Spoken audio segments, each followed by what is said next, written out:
নমস্কার বন্ধুরা, আপনারা সবাই কেমন আছেন? আজকে একটা নতুন রেসিপি নিয়ে চলে এসেছি। তোমরা কি এই জিনিসটাকে কেউ চিনতে পারছো? এটা হচ্ছে মাশরুম। আজকে আমি মাশরুমের রেসিপি তৈরি করে দেখাবো। এখানে আমার মশলা লাগবে পেঁয়াজ, রসুন, আদা, কাঁচা লঙ্কা। তেলটা গরম করতে দিয়ে দিয়েছি কড়াইতে। গরম হয়ে গেলে জিরে, শুকনো লঙ্কা আর তেজপাতা ফোড়ন দিয়ে আলুটা ভালো করে ভেজে নেব। আলুটা আমি ভালো করে লাল লাল করে ভেজে নেব। এদিকে ভাজতে থাকুক, তারপরে আমি অন্যদিকে দেখি। এদিকে মাশরুমটা আমি গরম জলে একটু নুন দিয়ে ভাপিয়ে নিয়েছি, আর এখানে জল ছড়ার জন্য রেখে দিয়েছিলাম। আলুটা ভাজা হয়ে গেলে আমি পেঁয়াজটা দিয়েছিলাম, এরপরে আমি মশলাটাও দিয়ে দেবো।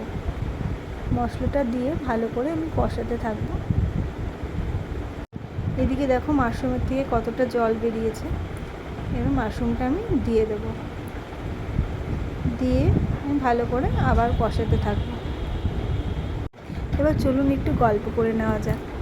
মাশরুম কে কে খেতে ভালোবাসো, আর কে কে কোথা থেকে আমার ভিডিও দেখছো কমেন্টে অবশ্যই জানাবে। এইবার ভাজা ভাজা হয়ে গেছে, এবার আমি একটু জল দিয়ে দেবো।